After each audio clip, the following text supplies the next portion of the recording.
ये आकाशवाणी है। कार्यक्रम सुर्खियों में प्रस्तुत है कोरोना वायरस संक्रमण पर स्वास्थ्य विशेषज्ञ डॉक्टर मधुर यादव से आकाशवाणी संवाददाता सिद्धार्थ सिंह की बातचीत। डॉक्टर मधुर, अगर हम कोरोना संक्रमण की वर्तमान स्थिति पर एक नजर डालें तो देश में स्वस्थ होने की दर बढ़कर लगभग 95% हो गई है। अगर हम कोरोना के नए मामलों की बात करें तो उसमें भी पिछले लगभग एक महीने से खासी कमी आई है। जहां एक ओर विश्व के अन्य देशों में कोरोना के मामले बढ़े हैं, हमारे देश में इन पर नियंत्रण रखा गया है और ये संभव हुआ है सरकार की असरकारी रणनीति और जन भागीदारी से। आप क्या कहेंगे? सरकार के एफर्ट से जिस तरीके से उसने लोगों को बताया है आपको मास्क पहनना जरूरी है, 2 गज की दूरी जरूरी है और फ्रीक्वेंट हैंड वॉशिंग जरूरी है, हम लोगों ने काफी हद तक इस पैंडेमिक पर काबू पाया है। और डॉक्टर मधुर, अमेरिका में फाइजर बायोएनटेक की कोरोना वैक्सीन की शुरुआत हो गई है। वहां स्वास्थ्य कर्मियों और अस्पतालों में जो लोग हैं उन्हें सबसे पहले ये वैक्सीन लगाई जाएगी। हमारे देश में भी फ्रंटलाइन वॉरियर्स को मॉर्बिडिटीज वाले मरीजों और बुजुर्गों को पहले ये वैक्सीन देने की बात की जा रही है। हमारे देश में भी बहुत जल्द, या यूं कहें कि जैसा कि प्रधानमंत्री जी ने भी कहा है कि कुछ हफ्तों में वैज्ञानिकों की हरी झंडी मिलते ही वैक्सीनेशन का काम शुरू कर दिया जाएगा। आप क्या कहेंगे? यूएस की हिस्ट्री में आज उनके यहाँ पहला शिपमेंट पहुंच गया है दवाइयों का, वैक्सीन का, और उनके वैक्सीनेशन शुरू हो जाएगा। हर एक देश की वैक्सीनेशन देने की अपनी अलग अलग प्रक्रिया है। हाँ, फ्रंटलाइन वर्कर्स और हेल्थ केयर वर्कर्स में तो ये सबसे पहले दी जाएगी। उसके बाद गवर्नमेंट ने अपना प्रायोरिटाइजेशन किया है। खास तरीके से जो एडल्ट हैं जिनको कोमॉर्बिडिटीज है, 50+, 50 के अंडर 50 है, उन सब लोगों को प्रायोरिटी के साथ दिया जाएगा। और डॉक्टर मधुर, किसी भी वैक्सीन के लिए उसकी इफिकेसी और एफिशिएंसी के साथ सेफ्टी एक बहुत बड़ा पहलू होता है, और शायद यही कारण है कि हमारे देश में भी पूरी तसल्ली और पूरी तरह आश्वस्त होने के बाद ही वैक्सीनेशन प्रोग्राम शुरू किया जाएगा। आपका क्या कहना है? ये बात बिल्कुल सही है। जब तक हमको उसकी रिजल्ट के बारे में नहीं मालूम हो, एफिकेसी के बारे में ना मालूम हो, तो ये जन भावना ऐसी रहती है कि पता नहीं कितना सेफ है, दें कि नहीं दें, देने से कुछ हो तो नहीं जाएगा। लेकिन हाँ, जितनी अभी तक ट्रायल हुई हैं उसमें ये है कि जो भी अभी तक उनके रिजल्ट आए हैं फेज 3 ट्रायल के जो भी हैं, उसमें ये है कि वैक्सीन हाँ सेफ है। इक्का दुक्का रिएक्शन हो सकता है लेकिन वो कोई जानलेवा रिएक्शन नहीं है, कोई मेजर साइड इफेक्ट नहीं है, एडवर्स इफेक्ट नहीं है। छोटा मोटा है, जहाँ पर लगाया था वहां पर लोकल साइट में थोड़ी सी स्वेलिंग हो गई, थोड़ा दर्द हो गया, एक आध फीवर आ गया जो कि पैरासीटामोल को रिस्पॉन्ड कर जाता है, और बहुत ज्यादा ऐसा कुछ नहीं है कि आदमी सोचे कि इसको लगवाएं या इसको ना लगवाएं। आपसे एक ऑनलाइन सर्वेक्षण के बारे में भी चर्चा करेंगे। वर्धमान महावीर मेडिकल कॉलेज में वहां उन्होंने एक ऑनलाइन सर्वे किया है जिसमें देश के 70% से भी ज्यादा लोगों ने वैक्सीनेशन कराने को लेकर बहुत उत्साहपूर्ण जवाब दिए हैं और उन्हें पूरी तरह से प्रतीक्षा है और उसको लेके वो बहुत उत्साहित हैं।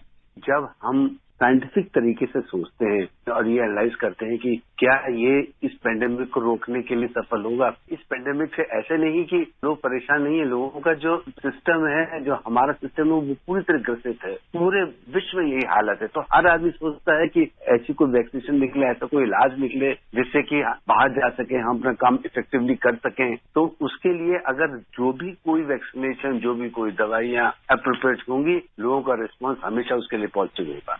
और डॉक्टर मधुर, किसी भी वैक्सीन का असर एक लिमिटेड पीरियड के लिए होता है। अभी जो कोरोना की वैक्सीन बन रही हैं, इनका पीरियड कितना लंबा होगा और क्या इसके लिए एक बूस्टर डोज की भी जरूरत पड़ेगी?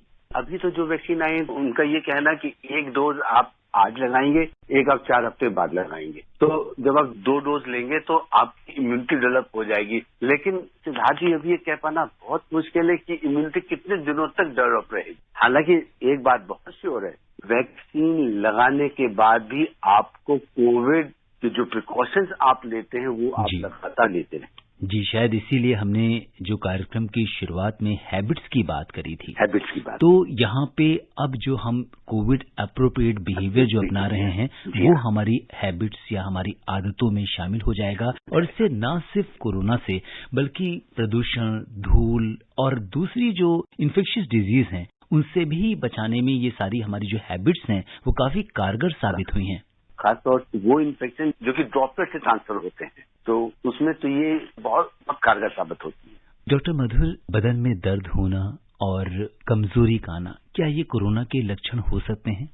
दर्द वगैरह का होना तो किसी और भी कारण से हो सकता है, एक्स वगैरह होते हैं। हालांकि इसको ये कहना कि कोरोना की वजह से ऐसा बात नहीं है।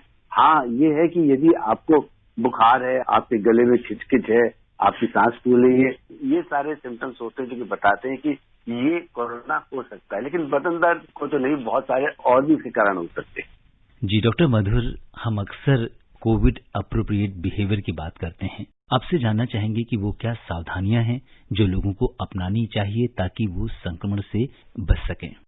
मैं कहना चाहूंगा कि एक तो अनावश्यक बाहर ना निकले, भीड़ भाड़ इलाके से अपने आप को बचाएं, हमेशा मास्क पहन के रखें और आप फ्रीक्वेंट हैंड वॉश करें। यदि आप ऐसी जगह हैं जहां आप हैंड वॉश नहीं कर सकते हैं, कहीं बाजार गए हैं, कहीं गए हैं, तो आप अपने साथ सैनिटाइजर की एक छोटी सी शीशी जा सकते हैं और अपने हाथों को फ्रीक्वेंटली उससे धोते रहें। और तीसरी बात यह है कि हमेशा 2 गज की दूरी या अप्रोप्रिएट दूरी बना कर रखें एक दूसरे से। और जब भी आप बाहर से आएं तो आप कोशिश करें कि आप सीधे अपने कपड़े चेंज करें, बाथरूम में जाएं, नहा के बाहर निकलें। और घर में भी ये प्रिकॉशन बरतें कि कोई भी यदि आदमी घर में आता है तो वो ये दूसरे आता है तो उसको आप कोशिश करें घर में ना आए, घर के बाहर रखें।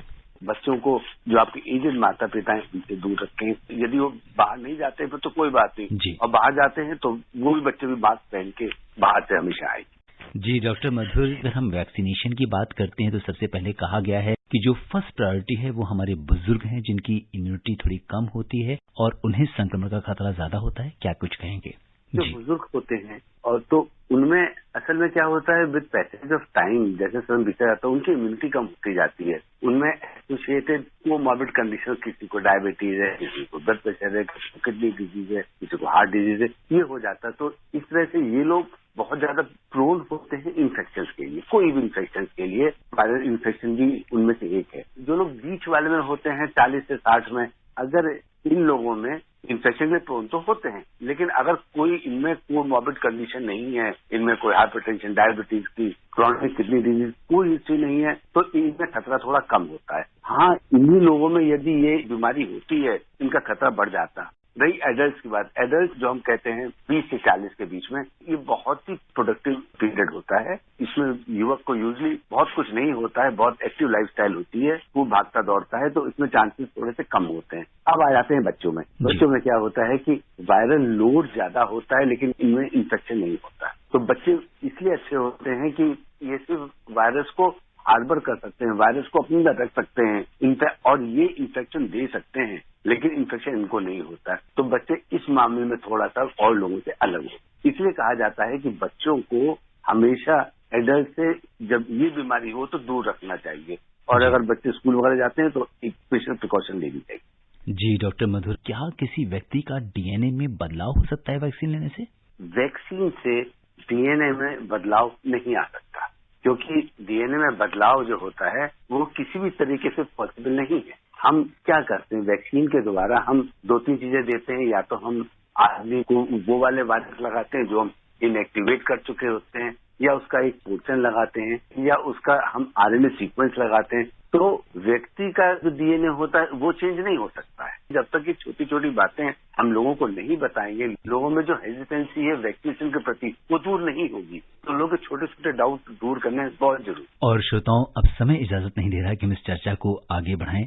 चलते चलते डॉक्टर मधुर, आप आकाशवाणी के श्रोताओं को क्या कुछ टिप्स देना चाहेंगे? देखिए, मैं कहना चाहूंगा कि हमारी गवर्नमेंट, हमारे हेल्थ वर्कर्स, हमारा सिस्टम बहुत कोशिश में है कि इस पैंडेमिक को हम लोग कंट्रोल कर सकें। आप लोग जितना ज्यादा हो सके वैक्सीन के बारे में पढ़िए, लोगों से बात कीजिए, मालूम कीजिए, और जब भी आपके पास ये फैसिलिटी आती है प्लीज वैक्सीन जरूर लगाएं। और तब तक कोविड अप्रोप्रिएट बिहेवियर उसका जरूर ख्याल करें, मास्क लगाएं, 2 गज की दूरी रखें और अपने हाथ वगैरह लगातार धोते रहें। डॉक्टर मधुर, आप कोविड-19 के इस विशेष कार्यक्रम से जुड़े और आपने तमाम श्रोताओं के प्रश्नों का उत्तर दिया। आपका बहुत बहुत धन्यवाद और आभार। धन्यवाद। श्रोताओं, आज के अंक में बस इतना ही। चलते चलते आपसे यही कहेंगे, कोरोना को लेकर सरकार के दिशा निर्देशों का पालन कीजिए। नमस्कार। अभी आप सुन रहे थे कोरोना वायरस संक्रमण पर स्वास्थ्य विशेषज्ञ डॉक्टर मधुर यादव से आकाशवाणी संवाददाता सिद्धार्थ सिंह की बातचीत। ये कार्यक्रम आकाशवाणी के समाचार सेवा प्रभाग द्वारा प्रस्तुत किया गया।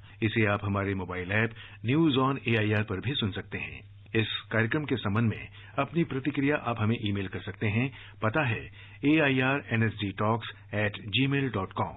ये कार्यक्रम फिर से सुनने के लिए लॉग इन करें हमारी वेबसाइट newsonair.com।